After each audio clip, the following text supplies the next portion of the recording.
नमस्कार, आवाज समाचार में आपका स्वागत है। मैं हूं मनोज श्रीवास्तव। खबरों की शुरुआत करते हैं इस वक्त की हेडलाइंस के साथ। 2 दिन के दौरे पर इजरायल पहुंचे प्रधानमंत्री मोदी एयरपोर्ट पर बेंजामिन नेतन्याहू ने किया गर्मजोशी से स्वागत। नेतन्याहू और पीएम मोदी की हुई मुलाकात थोड़ी देर में इजरायली संसद नेसेट को करेंगे संबोधित। अमेरिकी संसद में state of the union address में दूसरे देशों पर फिर भड़के ट्रंप। कहा, दशकों से हमारा शोषण करने वाले देश अब चुका रहे हैं लाखों डॉलर का टैरिफ। पहले से बेहतर, मजबूत और समृद्ध हुआ अमेरिका। हेल्थ केयर में पारदर्शिता और इनसाइडर ट्रेडिंग एक्ट लाने का भी जताया इरादा। डोनाल्ड ट्रंप की ईरान को चेतावनी। कहा, ईरान को कभी भी परमाणु हथियार रखने की अनुमति नहीं दूंगा। इस समस्या का कूटनीतिक हल निकालना प्राथमिकता। शुरुआती बढ़त के बाद ऊपरी स्तर से फिसला बाजार। सेंसेक्स निफ्टी ऊपरी स्तर से फिसलकर बंद। निफ्टी बैंक की flat closing. Metal, auto, pharma शेयरों में खरीदारी। पीएसयू बैंक, एफएमसीजी, तेल गैस शेयरों में दबाव। एनसीईआरटी की किताब में न्यायपालिका को भ्रष्ट दिखाने के मामले को सीजेआई ने बताया गंभीर। कहा, किसी को भी कोर्ट को बदनाम करने की नहीं दे सकते अनुमति। सुप्रीम कोर्ट ने लिया संज्ञान, अब खुद करेगा मामले की सुनवाई। बीएमसी ने पेश किया 80,952 करोड़ का बजट। पिछले साल के मुकाबले 8.77% ज्यादा। शहर के विकास और बुनियादी ढांचे के विस्तार पर जोर। होली से पहले मिलावटखोरों पर प्रशासन का सख्त एक्शन। यूपी से लेकर राजस्थान तक छापेमारी। बड़ी मात्रा में नकली पनीर, खोया, रसगुल्ले जब्त।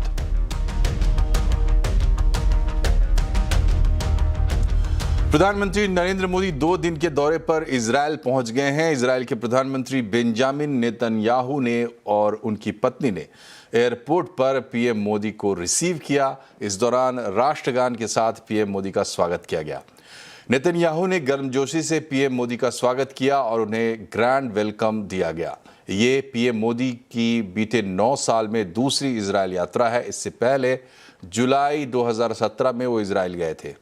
पीएम मोदी और नेतन्याहू ने तेल अवीव में प्राइवेट बातचीत भी की। अब पीएम मोदी आज रात को इजरायल की संसद नेसेट को संबोधित करेंगे। ऐसा करने वाले वो पहले भारतीय प्रधानमंत्री होंगे। भाषण के तुरंत बाद पीएम मोदी इजरायल के राष्ट्रपति आइजैक हेरजोग से मुलाकात करेंगे। दिन के अंत में प्रधानमंत्री नेतन्याहू उनके सम्मान में एक निजी डिनर होस्ट करेंगे। इस यात्रा के दौरान रक्षा, टेक्नोलॉजी, एआई और क्वांटम कंप्यूटिंग और व्यापारिक समझौतों पर विशेष ध्यान रहेगा। एनसीईआरटी की 8वीं की किताब में न्यायपालिका को भ्रष्ट दिखाने के मामले को सुप्रीम कोर्ट के चीफ जस्टिस ने गंभीर बताया है। कोर्ट ने कहा है कि हम किसी को भी कोर्ट को बदनाम करने की अनुमति नहीं दे सकते। कोर्ट अब इस मामले का संज्ञान लेते हुए खुद सुनवाई करेगा। खबर की पूरी डिटेल बता रहे हैं असीम मनचंदा। एनसीईआरटी की 8वीं कक्षा की सोशल साइंस की किताब में इस बार एक नया चैप्टर जोड़ा गया है।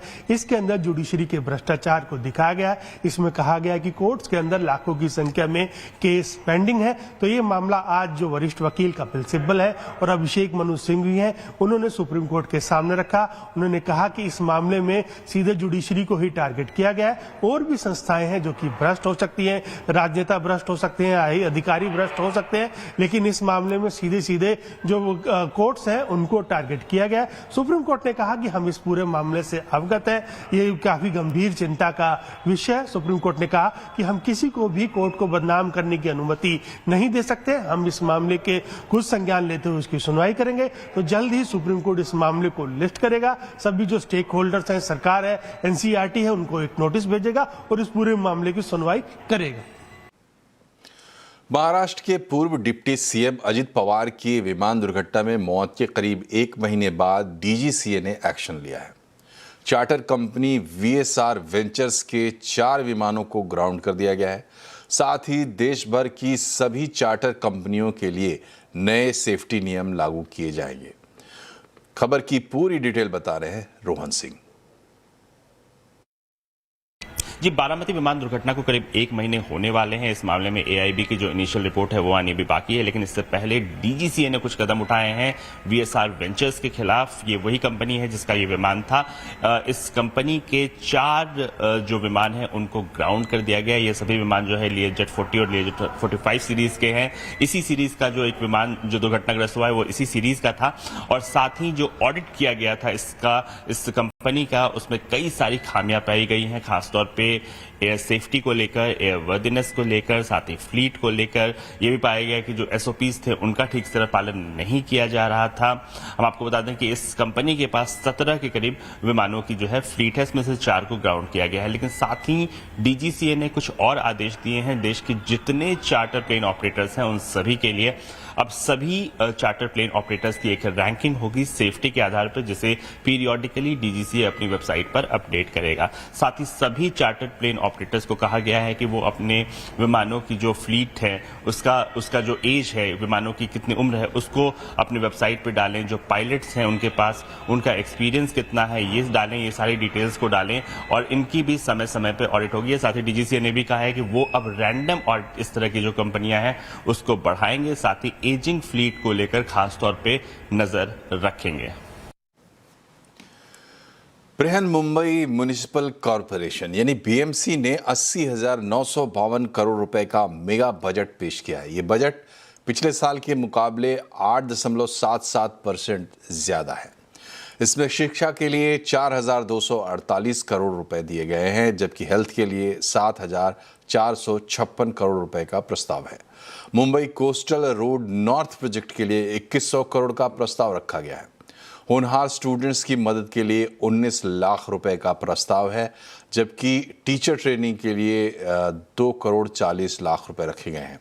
सॉलिड वेस्ट मैनेजमेंट प्रोजेक्ट्स के लिए 1600 करोड़, आईटी डिपार्टमेंट के लिए 45 करोड़ रुपए रखे गए हैं। टेलीकॉम मंत्री ज्योतिरादित्य सिंधिया के मुताबिक सिम बाइंडिंग की गाइडलाइंस में कोई बदलाव नहीं होगा। कंपनियों को इसका पालन करना होगा। साथ ही जब तक स्टारलिंक सुरक्षा गाइडलाइंस का पालन नहीं कर लेती तब तक स्पेक्ट्रम का भी आवंटन नहीं होगा। डिटेल बता रहे हैं असीम मनचंदा।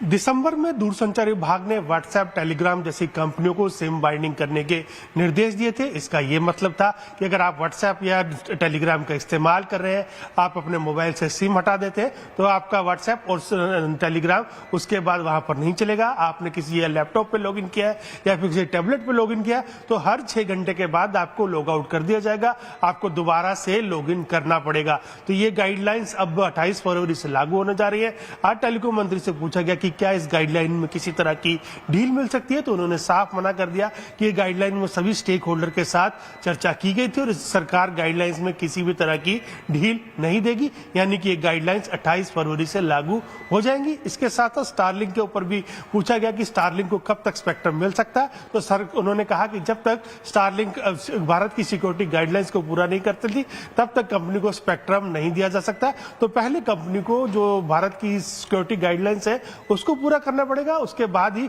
सभी कंपनियों को स्पेक्ट्रम का अलॉटमेंट होगा।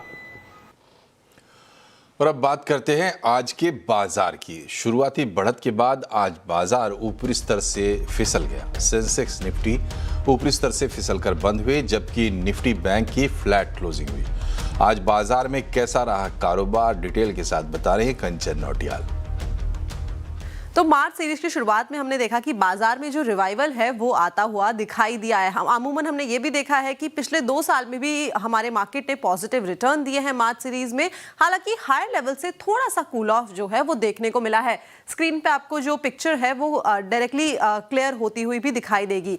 इसके अलावा अगर हम बात करें बाकी के सेक्टर्स की, तो आइए देखते हैं, मैप करते हैं कौन से सेक्टर्स ने तेजी दिखाई है। ऑटो में अच्छा खासा गेन देखने को मिला है। इनफैक्ट निफ्टी आईटी भी आज लंबे सत्र बाद एक मोमेंटम पकड़ता हुआ नजर आया है। कैपिटल मार्केट में तेजी है। लूजिंग पॉकेट की बात करी जाए तो पीएसयू बैंक आज थोड़ा सा प्रेशर बनाते हुए नजर आए हैं। FMCG, reality, oil and gas में थोड़ा सा जो प्रेशर है वो दिखाई दिया है। अब बात करी जाए अगर स्टॉक स्पेसिफिक एक्शन की, तो आइए बात करते हैं निफ्टी के बढ़ने वाले। एचसीएल टेक में आज एक इजाफा था, बजाज ऑटो और टाटा स्टील, बिकॉज पूरा ही आईटी और मेटल और ऑटो पैक तीनों ही सेक्टर जो है आज इन ग्रीन जाके बंद हुए हैं। लूजिंग पॉकेट की बात कर ली जाए तो रिलायंस, एसबीआई, अडानी पोर्ट्स और इटर्नल में हमें जो प्रेशर है वो बाउंड अप होता हुआ नजर आया है। इसके अलावा देखिए आईटी में आज बढ़ने वाले शेयर्स की बात करी जाए तो एलटीटीएस की में अच्छी तेजी थी। एचसीएल टेक और टीसीएस कल हमने देखा था कि काफी बड़ी पिटाई आईटी स्टॉक्स की देखने को मिली थी, तो आज लोअर लेवल से वापस से बाइंग आती हुई दिखाई दी है। और मेटल्स में शानदार तेजी ड्यू टू मल्टीपल रीजंस। इसके वजह से वेदांता, हिंद कॉपर, हिंद जिंक और साथ में कल्याणी स्टील्स अच्छी खासी बढ़त के साथ आज बंद होते हुए दिखाई दिए हैं। और 1 मार्च को आने वाले ऑटो बिक्री के आंकड़ों से पहले ऑटो शेयर आज रफ्तार में दिखाई दिए। टू व्हीलर में सबसे ज्यादा रफ्तार है। दरअसल फरवरी में ऑटो रजिस्ट्रेशन से मजबूत डिमांड के संकेत मिल रहे हैं। पूरी डिटेल्स बता रहे हैं हमारे सहयोगी सुदर्शन कुमार। अभी T20 वर्ल्ड कप चल रहा है, तो उसमें नॉर्मली 3 फेज होता है, पावर प्ले, उसका मिडिल का ओवर, उसका लास्ट में 3-4 ओवर्स। तो अगर जो पावर प्ले में आपके 2-3 विकेट गिर गए, उसका आप संभल कर खेलते हो बीच के ओवर में, फिर लास्ट के 3-4 ओवर में आप हिट करते हो। वो स्टोरी रही है ऑटो सेक्टर की। अगर जो FY26 की बात करें, जीएसटी से पहले जीएसटी रेट कट हुआ, उसके बाद से 1-2 महीने, उसके बाद से जो रफ्तार ऑटो सेक्टर ने पकड़ा है रजिस्ट्रेशन में, जीएसटी रेट कट के बाद जो डिमांड इम्प्रूव हुआ था तो वो नवंबर दिसंबर में देखने को मिला। उसके बाद जनवरी से जो रजिस्ट्रेशन की रफ्तार पकड़ी है वो फरवरी में भी देखने को मिल रही है। अगर जो करंट ट्रेंड होल्ड किया तो फरवरी 2026 बेस्ट फरवरी होगा एटलीस्ट 2022 से, जब से डेटा अवेलेबल है वाहन वेबसाइट पे। और मेजॉरिटी ऑफ द कंपनीज का अभी भी 4 दिन बाकी है फरवरी 26 में, लेकिन मेजॉरिटी ऑफ द कंपनीज ने ऑलरेडी फरवरी 2025 का रजिस्ट्रेशन ग्रोथ एक सरपास कर गया है। और ग्रोथ नंबर जो है एटलीस्ट 20% और मोर है। अगर जो बात करते हैं टोटल रजिस्ट्रेशन का अभी तक का, तो ऑलमोस्ट 21% का ग्रोथ देखने को मिल रहा है। 2 व्हीलर की बात करें तो 22%, पैसेंजर व्हीलर 20%, कमर्शियल व्हीकल जहां पे ग्रोथ कंटिन्यूसली अच्छा रहा है वहां पे 23%, इवन 3 व्हीलर का ग्रोथ है 19 to 20%। अगर जो आप कंपेयर करेंगे फरवरी का registration against the last 2 months, तो टोटल इस महीने 21% है अगेंस्ट 18% जनवरी 26 का और 16% दिसंबर 2025 का। और सिमिलर ट्रेंड आपको 2 व्हीलर में देखने को मिलेगा। पैसेंजर व्हीकल की बात करें तो लास्ट मंथ का रजिस्ट्रेशन ग्रोथ सिर्फ 11% था, वहां से इन्होंने जंप मारा है और इस महीने देख रहे हैं 20% का growth. Commercial vehicle trend hold कर रहा है, 23% इस महीने भी देखने को मिल सकता है। अगर जो 3 व्हीलर की बात करें, दिसंबर में 36% था, वहां से भी 19% का जनवरी में देखने को मिला और इस महीने भी ऑलमोस्ट 19 to 20% ग्रोथ रह सकता है। अब आते हैं कंपनी वाइज। 2 व्हीलर से स्टार्ट करते हैं। 2 कंपनीज बजाज ऑटो और हीरो मोटो, जितना उन्होंने रजिस्ट्रेशन फरवरी 2025 में देखा था पूरे महीने में, वहाँ से सिर्फ 3% दूर है।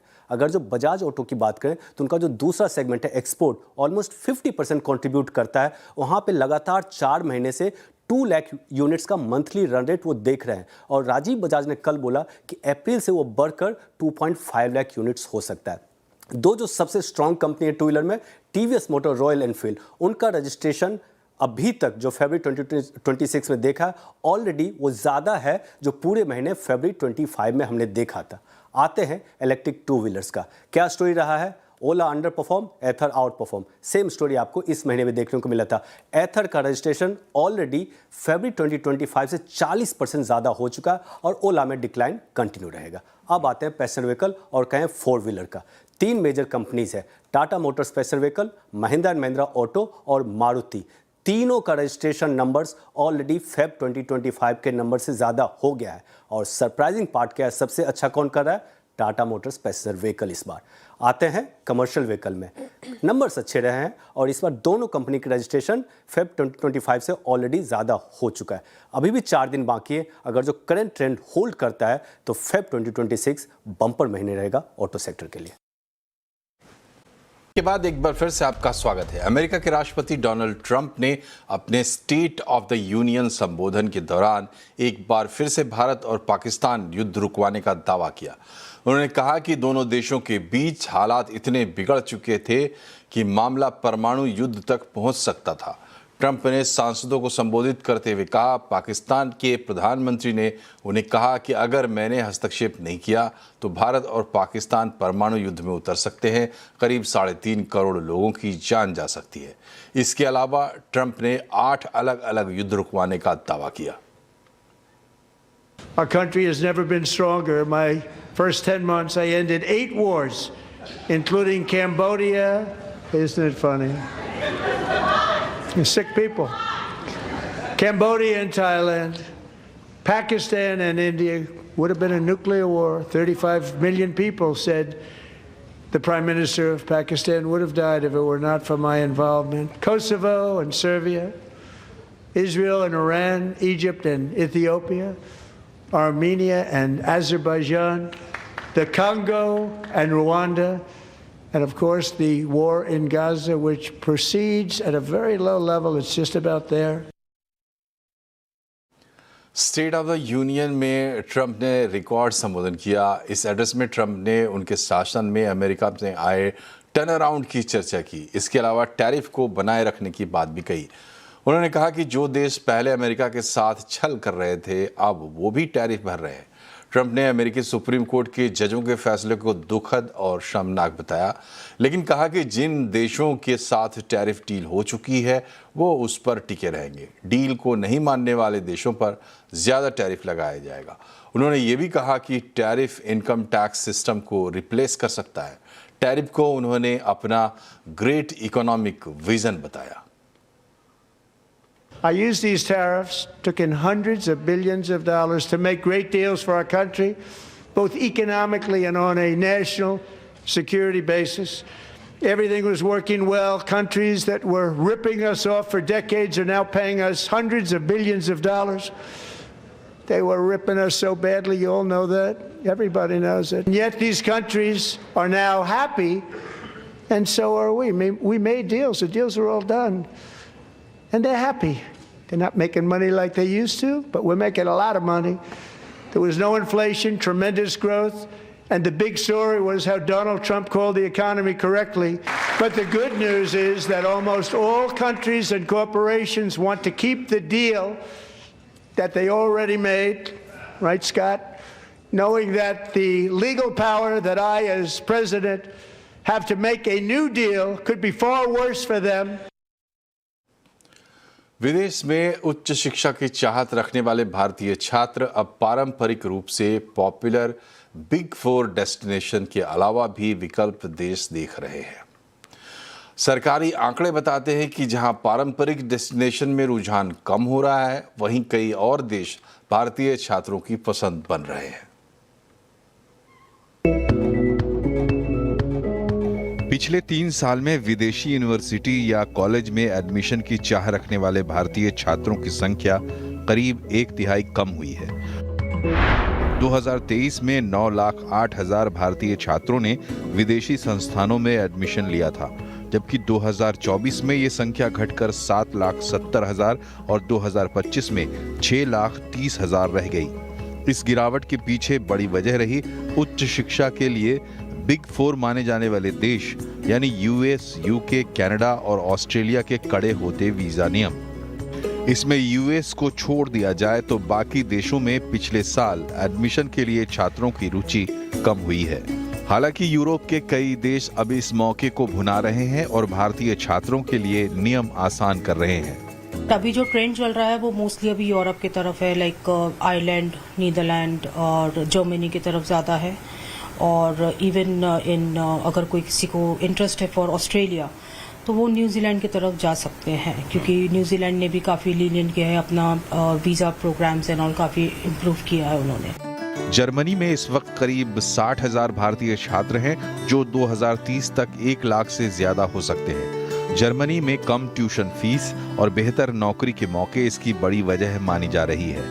फ्रांस ने 2030 तक भारतीय छात्रों की संख्या मौजूदा 9600 से बढ़ाकर 30,000 तक करने की बात कही है। इसके अलावा फ्रांस के शिक्षण संस्थान अब भारतीय संस्थानों के साथ मिलकर अपने कैंपस खोल रहे हैं, जिससे छात्र के पास दोनों संस्थानों की डिग्री का विकल्प रहेगा। फ्रांस की सरकार की तरफ से बहुत सारे कदम उठाए जा रहे हैं, जिनमें वीज़ा के ऊपर फैसिलिटेशन के मेजर्स हैं, स्कॉलरशिप्स हैं और दूसरी तरह की मदद है, पॉलिसी सपोर्ट है, वो सब दिया जा रहा है। एक और देश जहां भारतीय छात्रों की संख्या 30% की सालाना दर से बढ़ रही है, वो है आयरलैंड। यहां मास्टर्स के बाद 2 साल का पोस्ट स्टडी वीजा मौजूद है। इसके अलावा न्यूजीलैंड, सिंगापुर, यूएई भी तेजी से भारतीय छात्रों को अपनी तरफ खींच रहे हैं। रोहन सिंह, दिल्ली। इस महीने से भारत में बनी सेमीकंडक्टर चिप्स मार्केट में आ जाएंगी। प्रधानमंत्री नरेंद्र मोदी शनिवार को सानंद में माइक्रोन का प्लांट के उद्घाटन करेंगे। सानंद स्थित माइक्रोन प्लांट से जायजा लिया हमारे संवाददाता केतन जोशी ने। मेरे पीछे जो आप प्लांट देख रहे हैं वो माइक्रोन का सेमीकंडक्टर का प्लांट है, जिनका उद्घाटन प्रधानमंत्री नरेंद्र मोदी शनिवार 28 तारीख को दोपहर के बाद करने वाले हैं। आप देखिए कि कुछ ही महीनों में ये पूरा का पूरा स्ट्रक्चर तैयार हो गया है। अब भारत है वो सेमीकंडक्टर क्षेत्र में देश और विदेश की मार्केट में धीरे धीरे आ रहा है। आखिर किस तरह की होगी तैयारी और इससे साणंद में किस तरह का प्रभाव हुआ है वो जानते हैं हम SIA के प्रेसिडेंट से। अजीत भाई, ये कितना गेम चेंजर आपको लग रहा है? ये जो माइक्रोन का अभी उद्घाटन हो रहा है उसमें 23,000 करोड़ का अभी तक इन्वेस्टमेंट हो चुका है और उनके बाद 2 सेमीकंडक्टर कंपनियां और भी साणंद में अभी अंडर कंस्ट्रक्शन है, उसमें भी 11,000 करोड़ का और इन्वेस्टमेंट आ रहा है। तो ये मिला के 34,000 करोड़ का टोटल इन्वेस्टमेंट सेमीकंडक्टर की मेन कंपनी में आ रहा है। उसके साथ में उसकी जो एंसिलरी यूनिटें आएगी उससे साणंद में एक बड़ा गेम चेंज हो रहा है। 2008 का मोदी साहब का 1 रुपये का जो मैसेज था और टाटा नैनो का यहाँ आना था, उससे जो जर्नी चालू हुई वो आज एक नैनो चिप तक, सेमीकंडक्टर तक पहुंच गई है और आने वाले दिनों में ये साणंद 2.0 की एक शुरुआत है और गुजरात के इंडस्ट्रियल डेवलपमेंट में ये बहुत बड़ा गेम चेंजर बनने वाला है। बिल्कुल, तो कुल मिलाकर 1.5 लाख करोड़ से अधिक का इन्वेस्टमेंट धोलेरा को हम मिला दे तो गुजरात में हो चुका है और इस क्षेत्र में और भी बहुत सारे निवेश आने की पूरी संभावना है, जिनकी शुरुआत इसी माइक्रोन के प्लांट से होने जा रही है। केतन जोशी, साणंद। होली का त्योहार खुशियों और मिठास का प्रतीक है, लेकिन इस बार होली से पहले मिलावटखोरों पर प्रशासन की सख्ती का रंग चढ़ गया है। उत्तर प्रदेश से लेकर राजस्थान तक खाद्य सुरक्षा विभाग ने सख्त कार्रवाई करते हुए हजारों किलो मिलावटी पनीर, खोया, रसगुल्ले और मसाले जब्त करके नष्ट किए हैं। होली से पहले बाजारों में मिठाइयों और दूध से बने उत्पादों की मांग बढ़ जाती है और इसी मौके का फायदा उठाते हैं मिलावटखोर। लेकिन इन पर एक्शन भी हो रहा है। यूपी के कई शहरों में एक साथ अभियान चलाकर मिलावटी खाने के सामान और मिलावटखोरों पर बड़ा शिकंजा कसा गया है। उत्तर प्रदेश के गाजियाबाद में डीएम के निर्देश पर 5 टीमों ने छापेमारी की।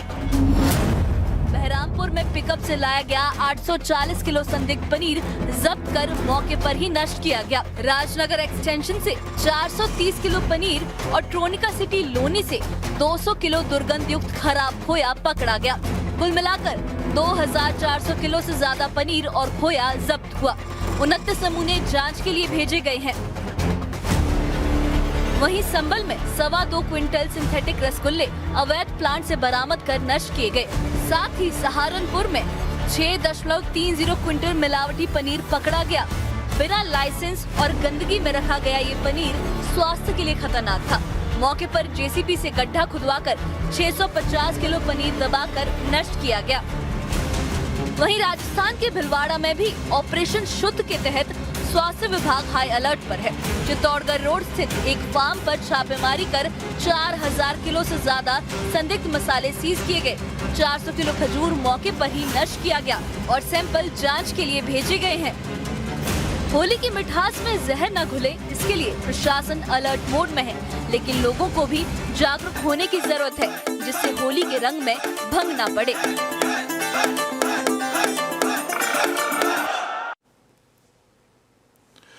और इसी के साथ बुलेटिन में फिलहाल इतना ही, लेकिन खबरों का सिलसिला लगातार जारी रहेगा। आप भी खबरों से अपडेट रहिए और जुड़े रहिए CNBC आवाज से। नमस्कार।